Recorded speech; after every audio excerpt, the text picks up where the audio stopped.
देश के संसाधनों में कैसे लूट होती है।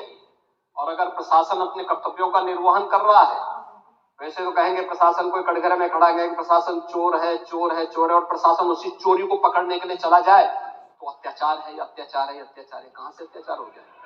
अरे यही सच्चाई है, उस सच्चाई को उजागर किया जा रहा है। और याद रखना, सच्चाई जब सबके सामने आती है लोगों को बुरा लगता है, क्योंकि जो सच्चाई स्वीकार नहीं कर सकते, जो बराबरी नहीं कर सकते, वे बुराई करते हैं। आप भी मानते हो किस बात को?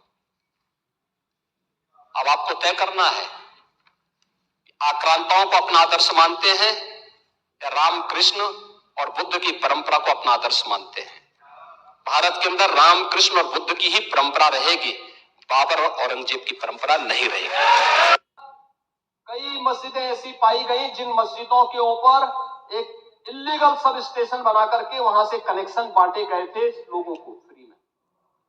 लाइन लॉस प्रदेश के अंदर, उत्तर प्रदेश के अंदर लाइन लॉस पावर कारपोरेशन का ये 30 से कम है, और संभल कस्बे में। Hello friends, welcome to my channel. पूरी जानकारी के लिए वीडियो पूरा जरूर देखें, स्किप करके ना देखें। संभल की घटना में प्रशासन की कार्रवाई पूरी ईमानदारी के साथ, पूरी न्याय संगत तरीके से आगे बढ़ रही है। हम लोगों ने संभल की घटना को लेकर के एक जुडिशियल कमीशन गठित किया है। जुडिशियल कमीशन वहां विजिट कर रहा है, लगातार लोगों के बयान भी लेंगे, सभी पक्षों की बात को भी सुनेगा, सच को सामने लेके आएगा। लेकिन आपके अनावश्यक पत्थरबाजी से या फायर करने से, इलीगल आर्म्स से फायर करने से वहां पर शांति बहाल नहीं होने वाली। और आप सौहार्द की बात कर रहे हैं, आप बोले पुलिस छावनी में बदल दिया। अब देख रहे हो धार्मिक स्थल से बिजली चोरी, यानी बिजली के मिनी स्टेशन संचालित हो रहे हैं। हम तो ये सोच रहे थे कि मिनी स्टेशन पावर कारपोरेशन ही चला रहा है। अब वहां पर कई मस्जिदें ऐसी पाई गई जिन मस्जिदों के ऊपर एक इलीगल सब स्टेशन बना करके वहां से कनेक्शन बांटे गए थे लोगों को फ्री में। लाइन लॉस प्रदेश के अंदर, उत्तर प्रदेश के अंदर लाइन लॉस पावर कारपोरेशन का ये 30 से कम है, और संभल कस्बे में वहां पर 2 मोहल्ले हैं, एक दीपा सराय और एक मियां सराय है ना। इन दोनों में लाइन लॉस 78% और 82%। देश के संसाधनों में कैसे लूट होती है। और अगर प्रशासन अपने कर्तव्यों का निर्वहन कर रहा है, वैसे तो कहेंगे प्रशासन कोई कटघरे में खड़ा है कि प्रशासन चोर है चोर है चोर है, और प्रशासन उसी चोरी को पकड़ने के लिए चला जाए तो अत्याचार है अत्याचार है अत्याचार है। कहां से अत्याचार हो गया? अरे यही सच्चाई है, उस सच्चाई को उजागर किया जा रहा है। और याद रखना, सच्चाई जब सबके सामने आती है लोगों को बुरा लगता है, क्योंकि जो सच्चाई स्वीकार नहीं कर सकते, जो बराबरी नहीं कर सकते, वे बुराई करते हैं। और यही बुराई आप कर रहे हैं। आपकी बुराई में न्याय नहीं झलकता, सत्य नहीं झलकता, ये पक्षपातपूर्ण है। और मुझे लगता है इससे लोकतंत्र की व्यवस्था मजबूत नहीं होती है, कमजोर होती है। बहराइच की घटना में या संभल की घटना में प्रशासन की कार्रवाई पूरी ईमानदारी के साथ, पूरी न्याय संगत। प्रदेश के अंदर किसी भी मुस्लिम पर्व और त्योहार के दौरान, किसी भी अन्य मत और मजहब से जुड़े हुए किसी भी पर्व और त्योहार के दौरान कहीं कोई समस्या नहीं खड़ी होती, तो फिर हिंदू पर्व और त्योहार के दौरान कोई समस्या खड़ी करेगा तो सरकार उसको सख्ती से निपटने का काम भी करेगी, उतनी ही सख्ती से निपटने का काम भी करेगी। दूसरा, माननीय न्यायालय के द्वारा दिए गए आदेश का पालन करना एक प्रशासन का दायित्व है।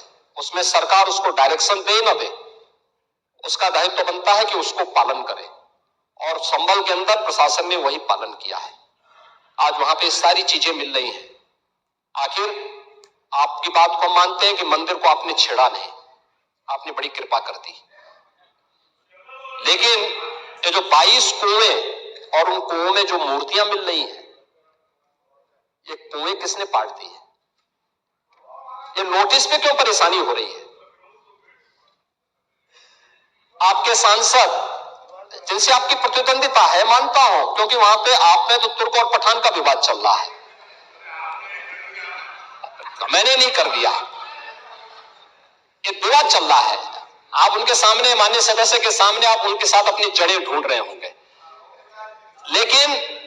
लेकिन ये सच्चाई है, ये सच्चाई है, क्योंकि ये तो है ही। सकीफुल रहमान बर्क कभी भी अपने को ये नहीं बोलते थे कि मैं भारत का नागरिक हूं, वो तो कहते थे मैं बाबर का संतान हूं, बोलते थे। आप भी मानते हो किस बात को? अब आपको तय करना है, आक्रांताओं को अपना आदर्श मानते हैं या राम कृष्ण और बुद्ध की परंपरा को अपना आदर्श मानते हैं। भारत के अंदर राम कृष्ण और बुद्ध की ही परंपरा रहेगी, बाबर और औरंगजेब की परंपरा नहीं रहेगी। पूरे प्रदेश को इस बारे में आश्वस्त करना चाहूंगा। प्रदेश के अंदर किसी भी मुस्लिम, माननीय मुख्यमंत्री जी ने जो कहा है, एक एक बात को गौर से सुनिए। मुख्यमंत्री जी ने जो कहा है वो सही है या गलत है, आप सभी कमेंट करके जरूर बताएं। माननीय मुख्यमंत्री जी को क्या कहना चाहिए था, क्या नहीं कहना चाहिए था, माननीय मुख्यमंत्री जी ने क्या सही कहा है, क्या गलत कहा है, आप सभी अपनी राय जरूर दें। तो आप सभी ये जरूर बताएं। आबादी के राज्य उत्तर प्रदेश के लिए भी 25 करोड़ की आबादी हमारे राज्य की है। इस 25 करोड़ की आबादी में 56 से 60% आबादी ऐसी है जो वर्किंग फोर्स है, एक कार्यशील है, युवा है।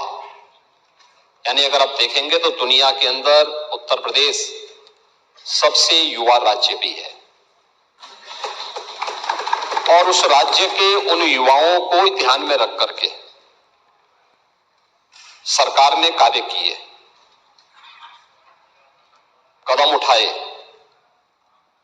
अभी पिछले सत्र में हमारी सरकार ने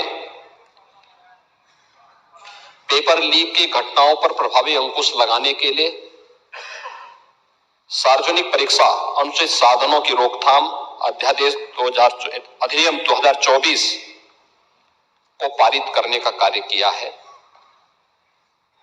जिससे प्रदेश के सरकारी जो नौकरियां हैं, उन नौकरियों में प्रदेश के युवाओं को पूरी ईमानदारी के साथ, पूरी पारदर्शिता के साथ नौकरियां प्राप्त हो सके और उनमें आरक्षण के नियमों का अक्षरशः पालन किया जा सके। यहां पे जो तथ्य रखे जा रहे हैं और जो रखे गए हैं माननीय सदस्यों के द्वारा, वे वास्तव में जो आंकड़े हैं वे तथ्यपरक नहीं है।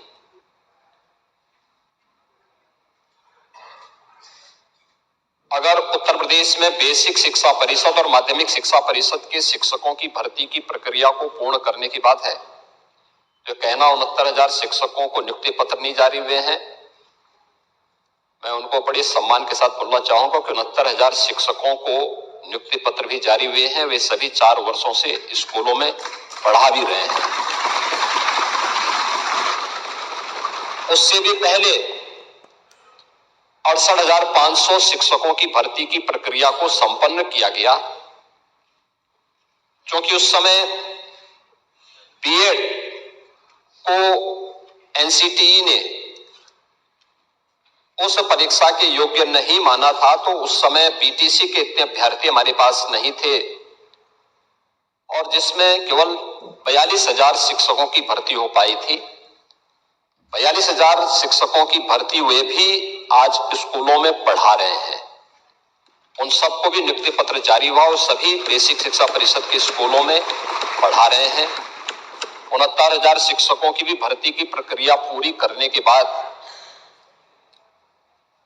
माननीय उच्चतम न्यायालय ने, पिछली सरकारों ने शिक्षा की गुणवत्ता के साथ जो खिलवाड़ करने का काम किया था और शिक्षा मित्रों को सहायक शिक्षक के रूप में भर्ती किया था, माननीय उच्चतम न्यायालय ने उन्हें खारिज करके उनकी सेवाओं को समाप्त करने का आदेश किया था, लेकिन राज्य सरकार ने उन्हें एक निश्चित मानदेय पर प्रदेश के अंदर रखा है। वे सभी शिक्षा मित्र भी यथावत कार्य कर रहे हैं और उन्हें वेटेज देकर के इस भर्ती की प्रक्रिया के साथ जोड़ा गया था। जो माननीय उच्चतम न्यायालय की मंशा थी, उसके अनुरूप उस पर कदम भी उठाए गए। दुनिया की सबसे बड़ी